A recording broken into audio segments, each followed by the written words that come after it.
Welcome to Families in Action on your hometown station, AM 1220 KHTS. I'm Cary Quashen, your host. I have my co-host with me, Bob. Hey, Cary, how's it going?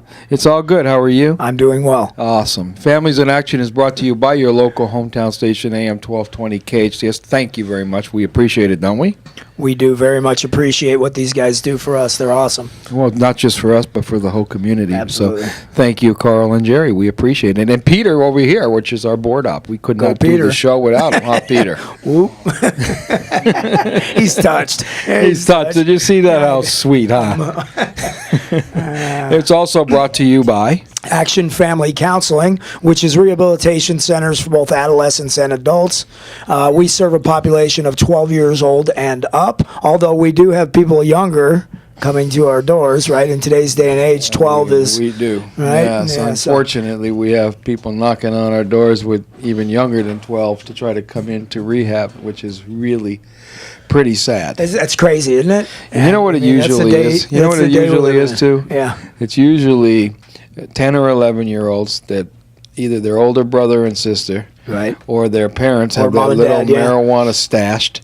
These kids find it. Yep. And before you know it, I mean, they get so addicted to this pot because they're too young to know anything else. All of a sudden, they smoke it and they're gone. Yeah.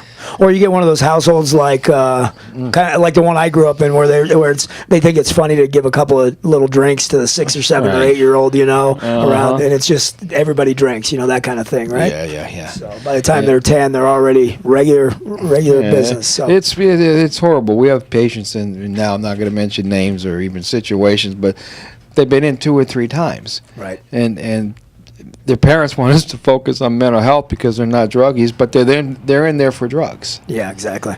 It's like, come on, guys, wake up and smell the roses. And usually 99% of the time it's because the parents are smoking their own weed.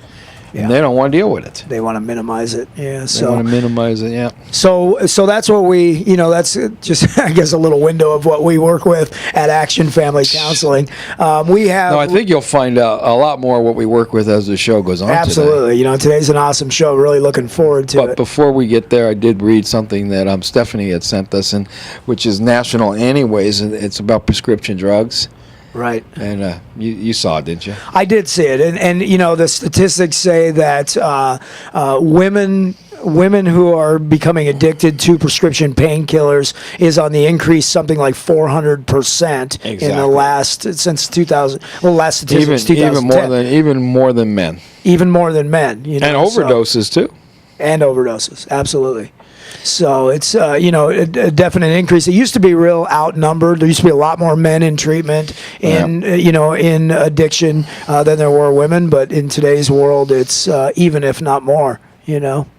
Yeah. No, it's really getting even worse and worse. This prescription epidemic is what I call it. We call it. Yeah, absolutely. And we're losing way too many.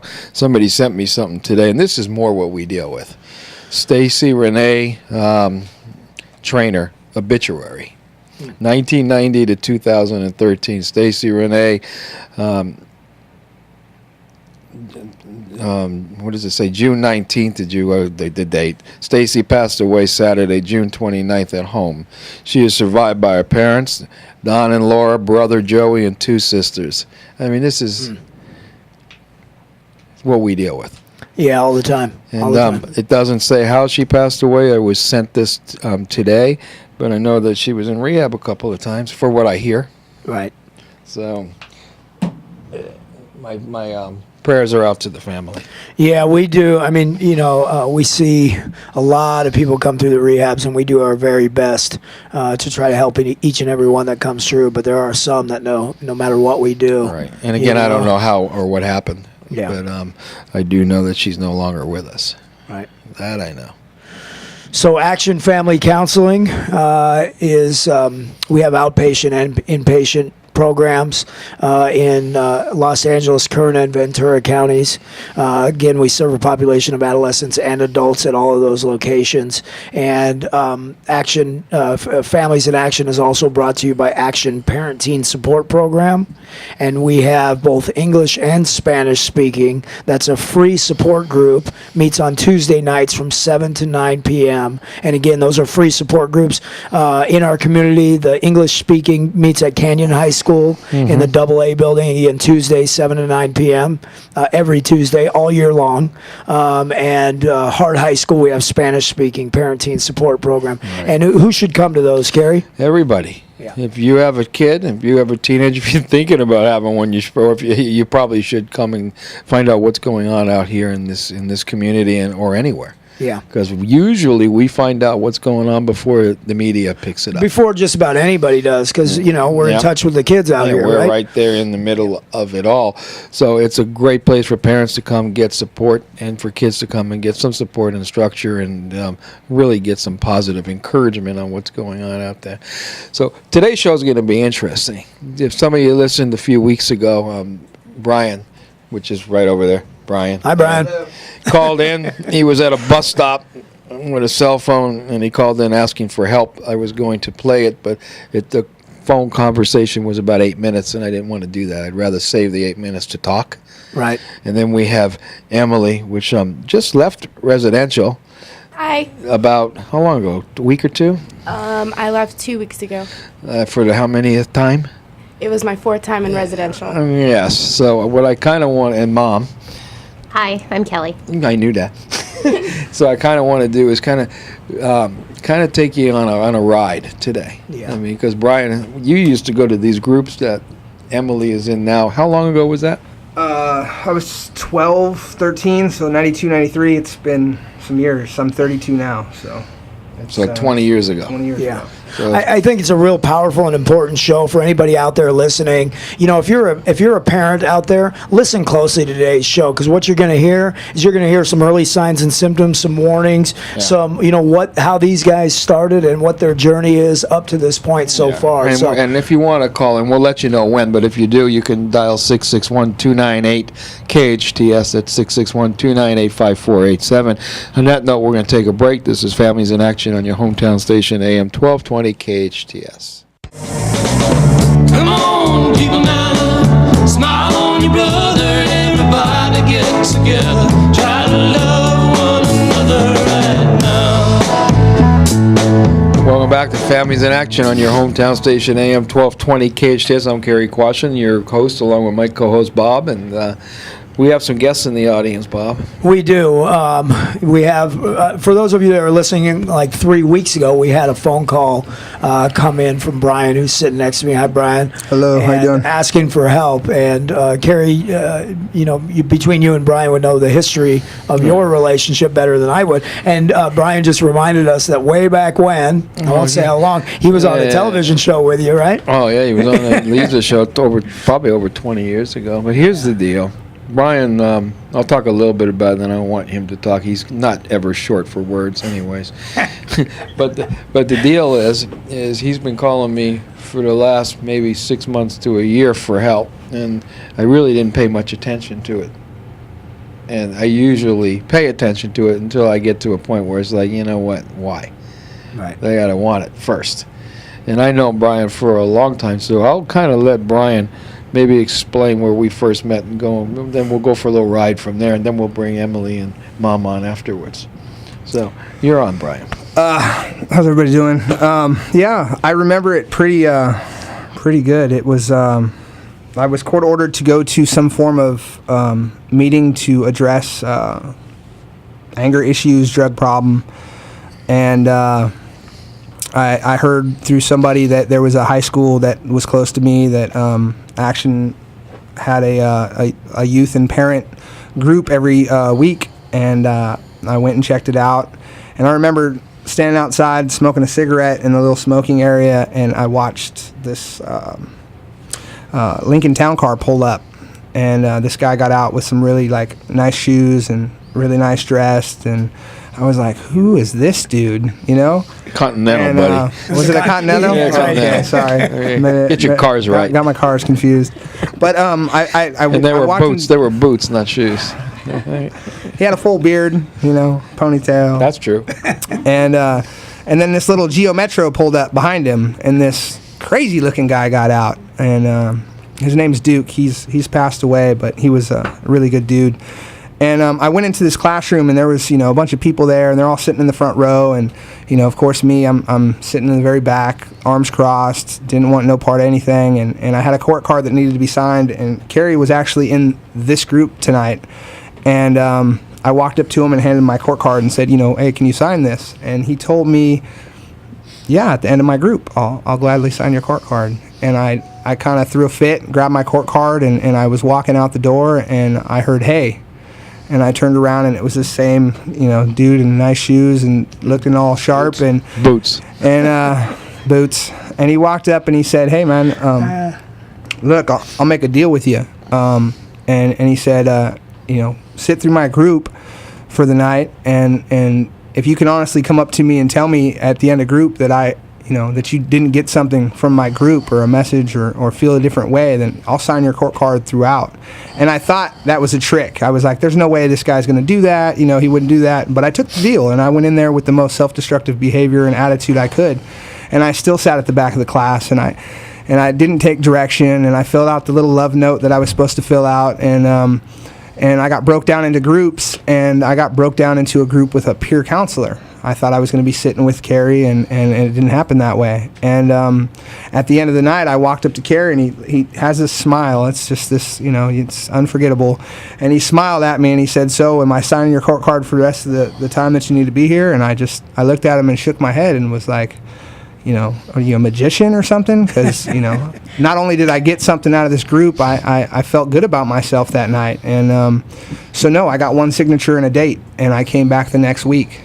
And I continued to come back for many months until I got some clean time under my belt.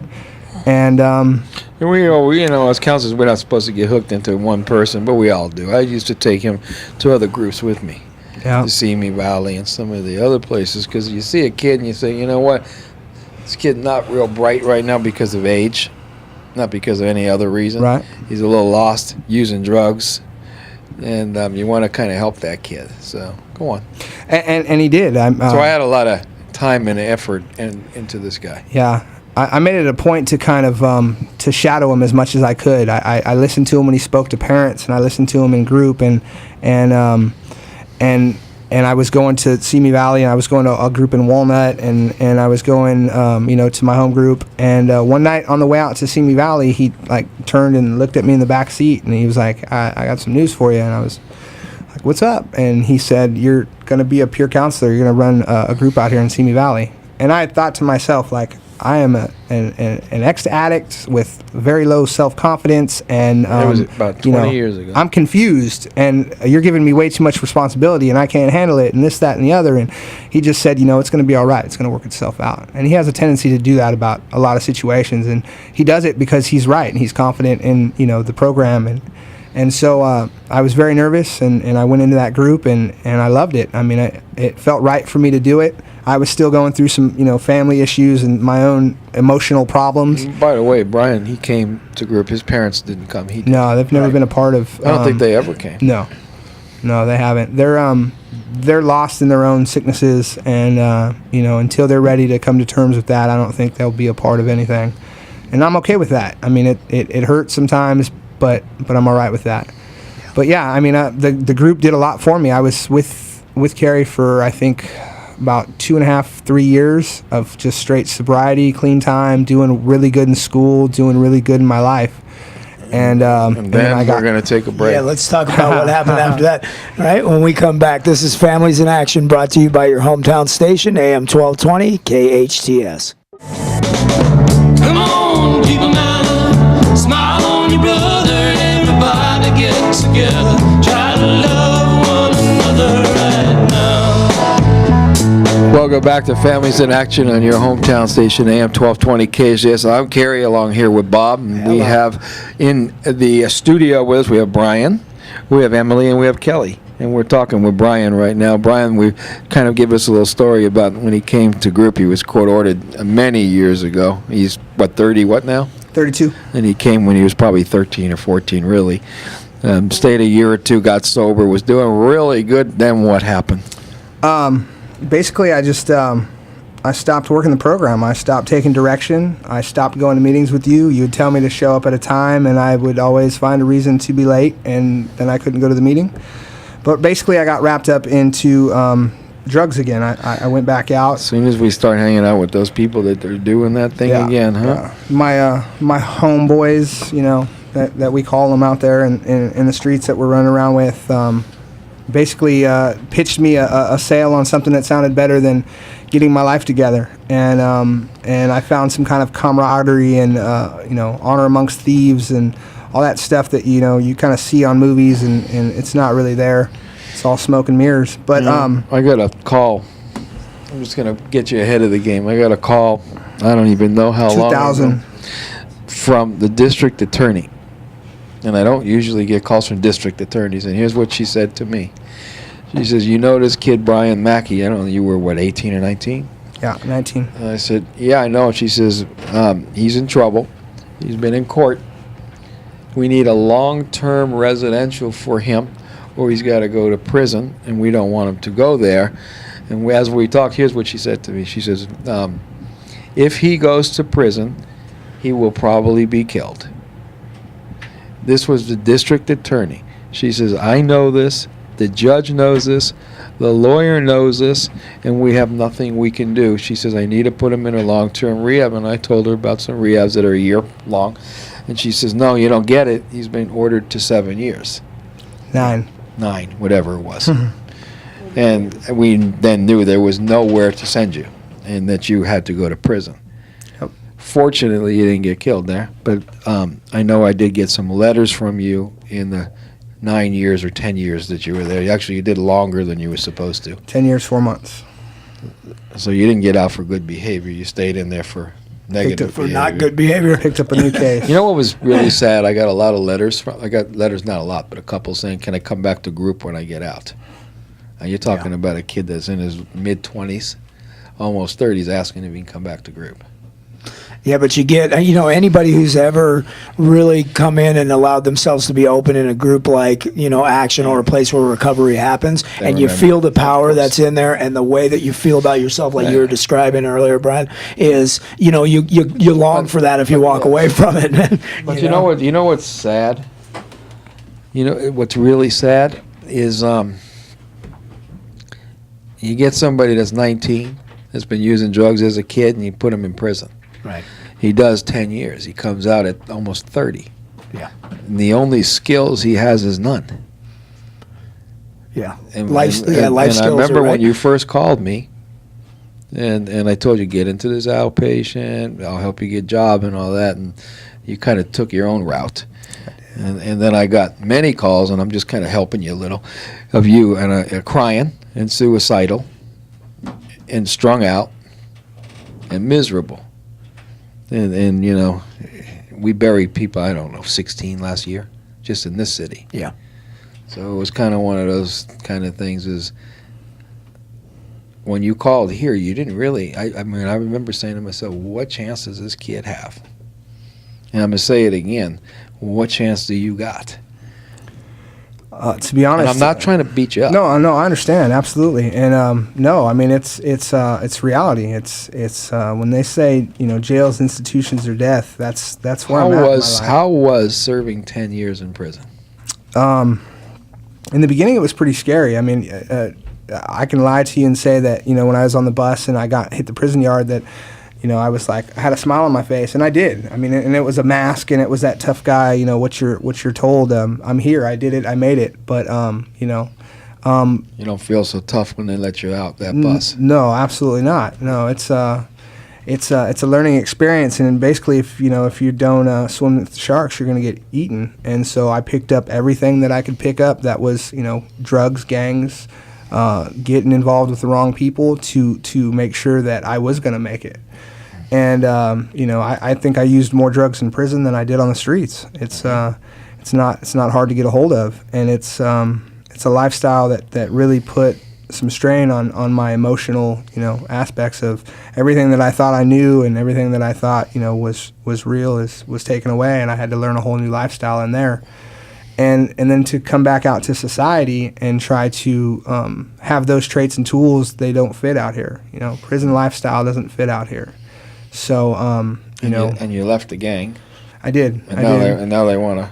Yeah, absolutely. When you walk away from any kind of organized crime, they don't like that. That's you hear movies Blood In, Blood Out, and that's real stuff. It's they don't let people walk away. They don't let people get clean. They don't let people get happy lives because they're miserable people and they want you to be miserable with them. Brian, if you called up a couple of weeks ago and asked for help, we put you in rehab that day. You did. You're detoxed. You're feeling good. I am. If you don't make it, what's going to happen to you? I will kill myself doing drugs. I will kill myself in gang activity. I'll spend the rest of my life in prison. Those are my choices. It's clean and sober. And you know what? I don't think there's another option. There's not. Are there? And Bob, what do you think? Yeah, you have one of two, right? You have one of two things that you can do. Is you can do everything that everybody suggests so that you can stay clean, or you can do the best you can back in that old life. Well, I don't think you'd Right. make it back to prison. I don't even think you'd use drugs much longer. I think you would just end up pretty much dead. I probably would. Absolutely. I don't think emotionally you could have went too much further. No. And one thing that I love about the Action family aspect is that, like, I'm kind of in a toxic relationship with a baby mama, and being able to get the aspect from the counselors and the feedback and people that have been in those situations, it's helpful, because if I didn't have that and I was just focusing solely on my sobriety, I probably would still be emotionally wrecked and probably running, because I'm a runner and that's what I do. Just to put this out there, I'm sure there's people out there listening that would say something like, you got into that mess and you're looking at the life that if you use again, you're going back to that life. How could you ever use again? But I gotta say this, is that to just demonstrate how powerful addiction is even with all of those consequences to face, I know that there's a part of you that wants to give up on recovery. I know that. Well, right? Right. Well, right. Like, and when I got out, I got out and I did use. I went right back to it. Addiction is using drugs regardless of consequences. Right. Despite negative consequences. It doesn't matter, and we know better, but the reality is, for you, this is, I was talking to someone about you yesterday. You're going to make it, or you're just going to be gone. Right. There's no other choice for you. Right. You're either going to figure out to stay clean, learn how to work, learn how to be a member of society, or you're going to end up, I don't think, back in prison. I think you end up dead. I don't usually say that, but I really believe that. No, and I agree. I really honestly can sit here and tell you honestly that it's a true statement. So we're gonna go ahead and take a break. I know we have a caller. Okay. I'll take one or two callers, and when we come And back, we'll hear from Emily. and then I want to go right to Emily, And Kelly. and I want to spend a little more time with Brian. So we have about 20 minutes to do a lot of stuff. This is Families in Action on your local hometown station, AM 1220 KHTS. Come on, people now, smile on your brother. Everybody get together, try to love one another right now. Welcome back to Families in Action on your hometown station, AM 1220 KHTS. We were just talking to Bryan Mackey, and we're not done. We got Emily and Mom here, but I want to take the caller real quick. So we have a caller. Caller, you're on the air. Hi, Cary. My name is Joe. Uh-huh. Hey, Joe. Hey, I have a little brother who was in treatment at your ranch facility in 2010, and I just wanted to thank you and tell you that he took a 3-year cake last month. Wow. Awesome. Isn't that cool? After saying he would never be sober. Isn't that, yeah? Oh, wow. Yeah, that's really cool. So here's what you get. You got your brother that's 3 years sober now. And how old is he? He's 18 now. So 15 got sober. You got Brian that went the opposite direction and did 10 years in state prison. And now you got Emily, which we're going to talk about and talk to. So I wanted to this is great that you called, because it kind of gets all aspects. And then we have somebody else that we have an obituary we read. All right. So thanks, Joe, for calling. We sure appreciate it. All right, thank you. All right. Thanks, Joe. So, Emily, why don't you tell us a little bit about yourself and why I asked you to be here? You know why. My name is Emily. I'm 17. I have been to the ranch 4 times, well, not the ranch, but I've been to programs 4 times in the last 4 years when I turned 14. I started smoking weed when I was 14. It was being grown at my house, and I pretty much picked up that it was acceptable to do those kinds of things. And since my friend moved in with me, we started smoking weed together. I thought it was a great time. You know, I thought that was life. Like, I found what life was about. I didn't go anywhere much. And then my mom moved me out to Palmdale by Marie Kerr Park, and I found a group of kids that, like, I thought had found, like, life. I started drinking all the time. I ran away from home for months at a time. At one point, I was actually living at this lady's house who was completely strung out on drugs herself. Her house actually made the front page of the Antelope Valley paper. We caused $30,000 worth of damage in her house, and I was arrested multiple times and brought back home, and yet I still left and ran away. I ended up meeting this guy, and I thought that I can completely trust him with everything. And he started smoking heroin, and I thought that was the okay thing to do. If I could smoke weed, I could smoke heroin, I could do pretty much any drug. I thought it was acceptable. Long story short, I got into heroin, and then I really thought I knew what life was about when I started that. How old were you? I was 14 Okay. when I started. And we're seeing that more and more these days. Right. 14, 15-year-old heroin. Yes, go on. I started smoking it. I would go on the run for long periods of time. I actually started writing bad checks for thousands of dollars to afford my habit, to afford hotel rooms, so that me and my friends could hang out and do drugs together. Each time I was sent to rehab, my mom had to trick me that we were going somewhere with the whole family, and I was child locked in the car and brought to the ranch. At one point, my mom actually sent me to long-term in Provo Canyon, Utah. That was quite an experience. So you've been to 4 different rehabs and you just got out, huh? Yes, I just got out of rehab. I don't remember what day it was, but it was 2 Saturdays ago. At first, I thought that this program didn't work. I didn't want it. It didn't work. Everybody was a cult. It sucked. Like, everybody's lying. Like, how I've had maybe 2 weeks clean when I first started, and I didn't see how it was possible to even live life sober. Sometimes I still question it. How can you live for so many years without taking a drink? It's forever, you know. And No, it's not. It's forever. One day at a time. It's one day at a time. But if you add the days up, you know, and if you want to be clean the rest of your life, Let me put it to you this way. You can stay sober the rest of your life one day at a time. But it's really today that counts.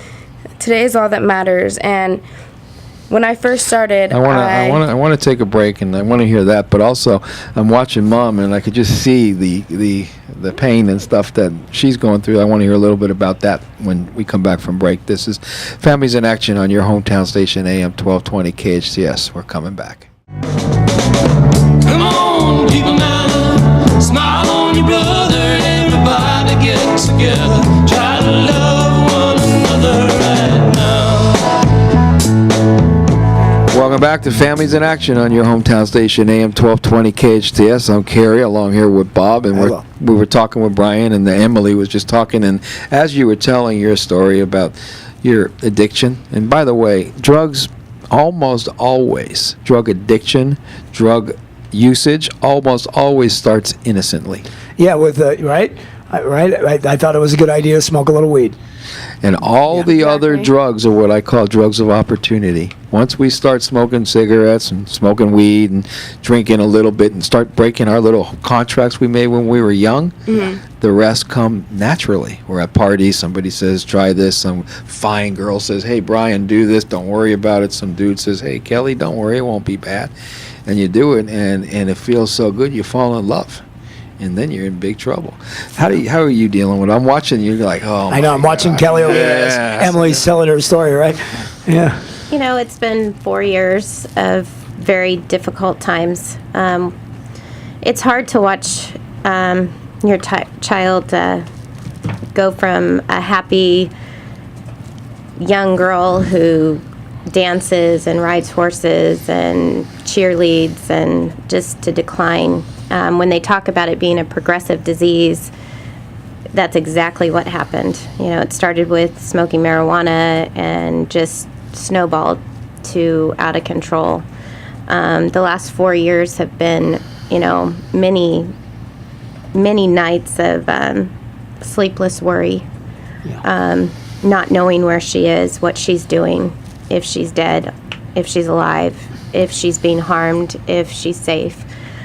The phone rings, you The panic. phone rings, You yeah, hear an the panic. ambulance, you freak You out. jump, Yeah, and you know, I work in a hospital setting, and I see so much of what the reality is, the drug overdoses, you know, and it doesn't matter what age they are, you know, we have them from young adults all the way through, you know, late 60s, and it's somebody's baby, you know. Yeah. That's right. How do you feel listening to your mom? I have a lot of guilt. Sometimes I have a lot of shame. I think that I'm a bad person, but for everything I put her through, she never deserved any of it. And the sad part about this disease is even though I would walk out my door watching my mom cry, as I would go to her hospital when I wasn't living at home just to get money, and leaving and watching her cry and knowing the heartache she's going through, it was never enough to stay clean Here's for kind of me. what it is. Grab her hands for a second. I want to show you something. You don't mind, both of them. I want you to look at her and repeat after me, okay? Say, Mom. Look at her, not me. Mom, You don't have to worry about the mic. Oh, okay. Mom. Mom, I I love love my my drugs. drugs more than I love you. Isn't that what it was? That is exactly what it was. And even though I knew that I loved my mom a lot, No, let's do it with something else. Grab her hands. I kind of Grab her always hands. knew that. Forget all that. Grab her hands. Okay. Look at her in the eyes. She's kind of teary a little bit. Now, say, Mom, Mom, and you finish it. well, It's your words, not mine. I don't. I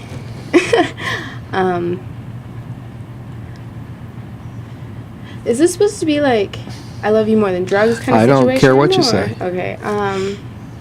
I know that you've forgiven me for a lot of the pain and heartache that I've put you through.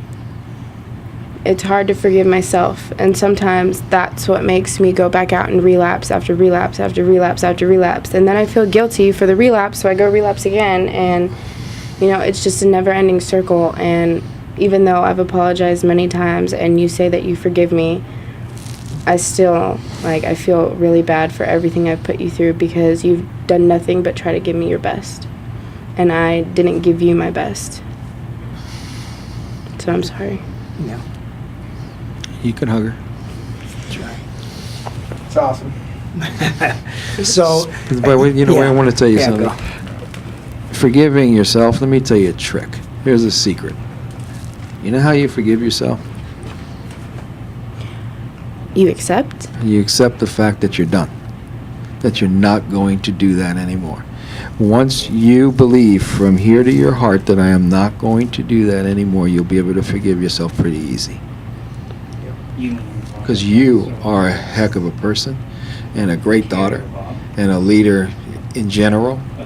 And if you can start doing all that, you'll forgive yourself very fast. So how do you forgive yourself? By not doing the stuff that makes you feel bad. Did you hear that, Brian? Absolutely. Like By making sto- amends to myself. By when you making do the right thing, you amends feel to- good. Yeah. Right? Yeah. You know, Yeah. you talk to your mom. Your grandma's listening. Yeah. What do you want to say to I her? love you, Grandma. That's it? No,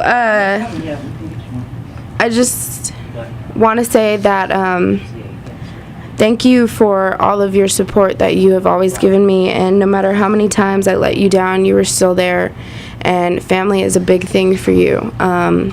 and I want to say that I love you, and I'm sorry for all the heartache that I put you through, and the fact that the last 2 times I was in rehab, it hurt you so bad that you just couldn't be there for me. But emotionally, you were there, you supported me, and I just want to say thank you, and I love you. You know, you're pretty awesome. Now all we got to do is make it so you believe that. Yes. Exactly. Yeah. So why don't we come right back to you guys after this break? This is Families in Action, brought to you by your hometown station, AM 1220 KHTS. Come on, people now, smile on your brother. Everybody get together, try to love one another right now. Welcome back to Families in Action on your hometown station, AM 1220 KHTS. We only have a few more minutes, and we still got a lot more to do, so I'm going to take a caller, but only for a minute. I know we have other callers. We'll take one. Yep. So, caller, you're on the air. 6320. Hi, yes, this calls for Bryan. I just wanted to tell Bryan that we're really, really proud of the decisions that he's made for his life as far as getting help and getting treatment. I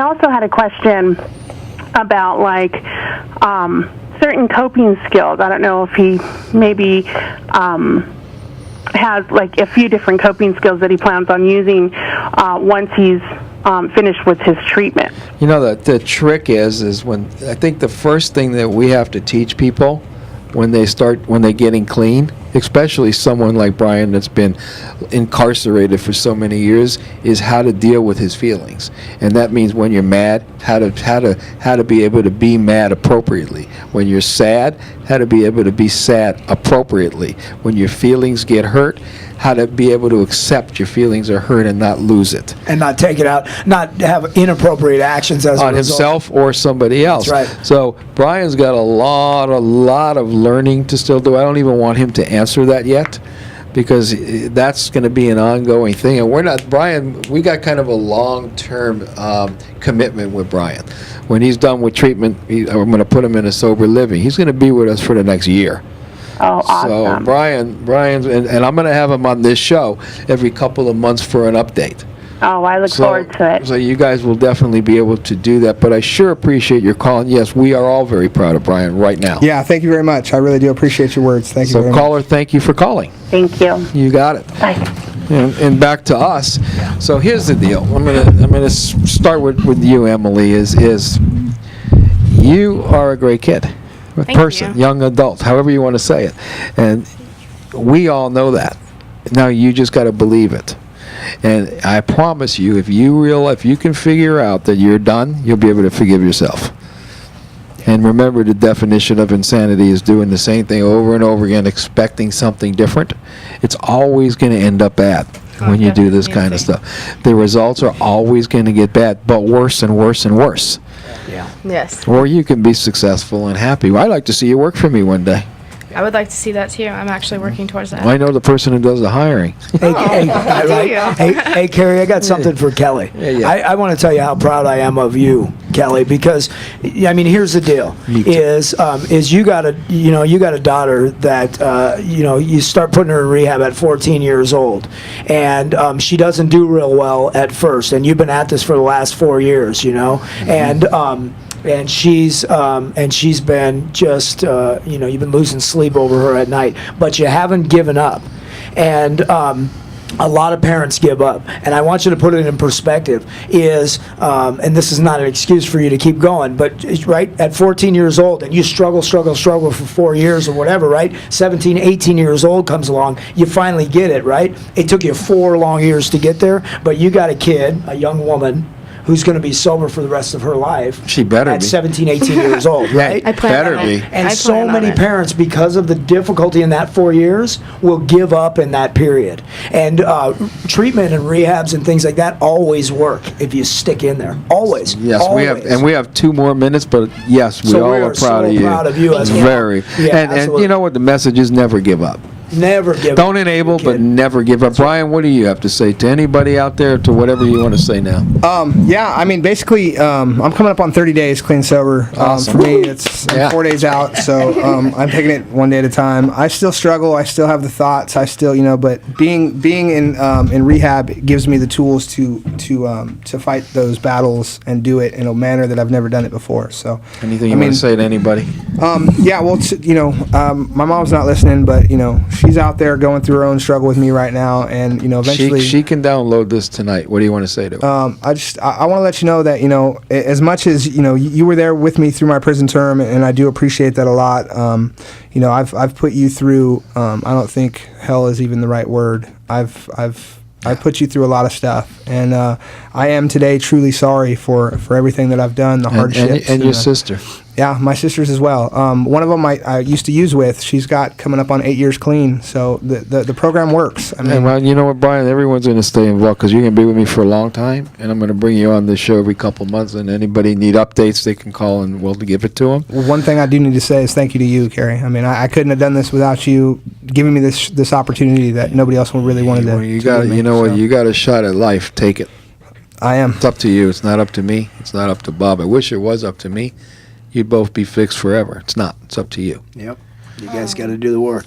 I do want to say one thing to you, Cary. I did bring you up on Tuesday night to thank you, but I do want to thank you yet again for being there for me and giving me the opportunities that you have given me, and to offer another free month in residential, even though, like I said, I didn't take that free month, but I do want to thank you for carrying it. You're welcome. I love you both, and your name's still there. It's ready. We're waiting. No, we hope never. This is Families in Action on your hometown station, AM 1220 KHTS. Alex Arbina is next on Life Leadership. Don't miss it. Bye.